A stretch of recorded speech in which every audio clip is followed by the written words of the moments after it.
professional, works at UBC and the founder of South African Cultural Association. So he has explained Ubuntu means the essence of being human. You are because I am. And your humanness, when you come together, the traveler when he's hungry and you see him is thirsty, then what you do is to feed that hungry person. That way you practice what you call Ubuntu. Ubuntu means humanness. That is the foundation of human rights. We have Ubuntu Party, political party here in Canada. I'm one of those active members of Ubuntu Party, Alberta.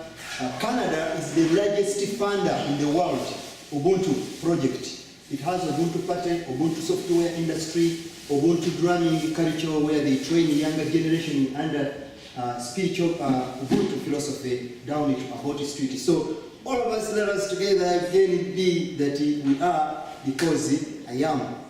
That is the true humanness. If you dehumanize someone, whether you like it or not, you will be dehumanized because your action is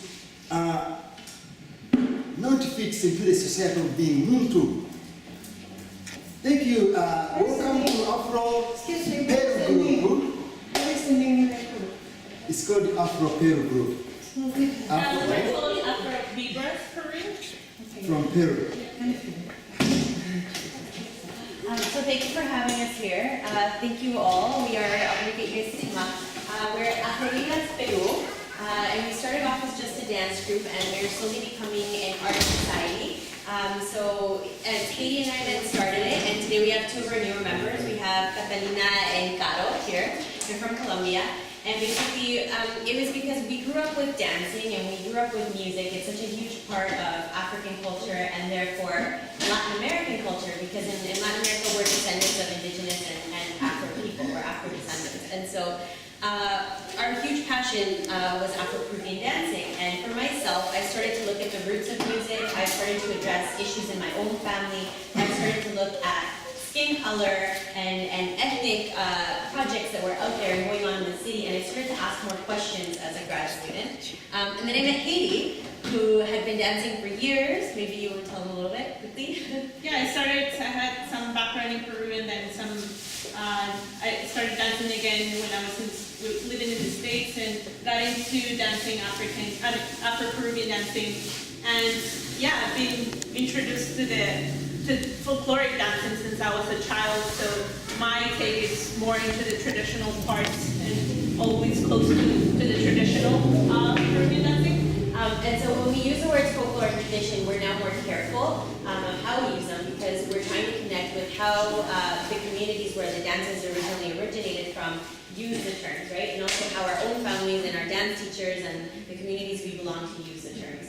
So when we dance, there's specific movements, and we take a lot of time to look at the lyrics that we use and who wrote the lyrics and where they come from, and also the dance movements, right? So a lot of them coming from the motherland of Africa, when we're having our palms down to the ground, we're really saying thank you to everything that the earth gives us, right? And oftentimes when we bring our hands towards our chest, we're acknowledging all of the energy that comes from us and that we want to give out to people, but we're also being thankful of the energy that comes back into us.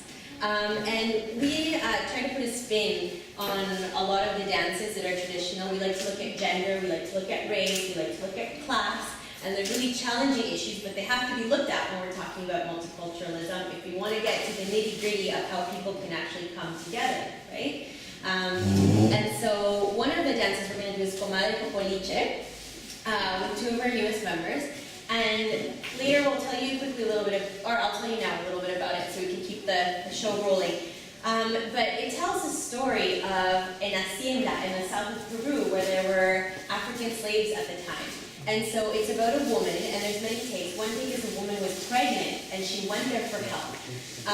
And this was a place where she found safety and love and care, and where people took her in. And it was also an hacienda where relationships were flourishing, cross-racial relationships, and people were really supporting each other. Another take is that she didn't get the support, and that she was someone that had gotten pregnant and the community sort of shunned her, right? Our take on it is that we women can give each other strength, right? So when we're doing certain movements, we're playing along with each other, and we're really telling each other other, that we can sort of, survive whatever gets thrown at us any day in the city or wherever it is that we are. So that's going to be our first one. And then afterwards, Raíces del Festejo talks about the roots of festejo dancing. So we're dancing the festejo genre of dance. There's many different types of Afro-Peruvian descendant dances. And Raíces del Festejo says, yo le dije a papá, yo quiero cantar, yo quiero tocar. And it says, I told my father, I want to play, I want to dance. I want to do everything that every other man in our society is doing nowadays. I want to be an artist just like he is. And so we take strength from those words in defining who we are as individuals, in whatever way we identify with our gender and our race. That's our take on the dance. So we hope you enjoy. Oh, and we also, so one of the big things is Afro-Peruvian music is characterized by percussion. So we don't have speakers today, we're going to do our best, but everything that we do is based on counts of percussion. So usually we have either live cajon playing or we have really, really loud drum music. machine. You have a what? Drum machine. I don't know anything about speaking. It gives you a drum beat. Nice, okay. No, I think it's okay. Yeah, it's a particular, it's actually, the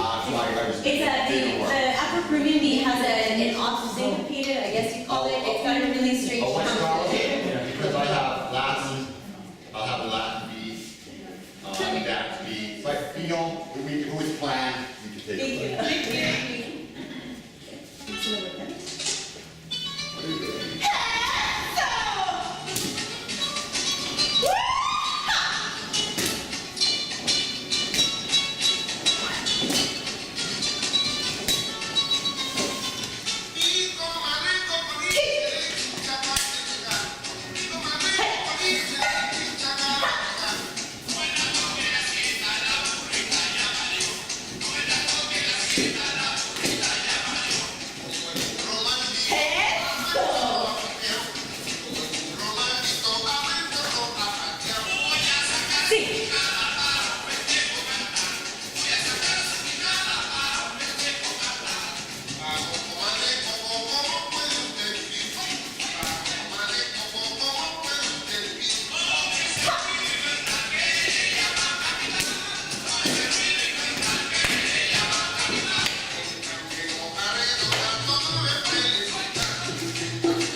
Minister in charge of that United Nations conference. And Mr. Mandela agreed because in Canada we wanted to have a youth United Nations delegation run by youth, with only youth doing it, to go and have a 2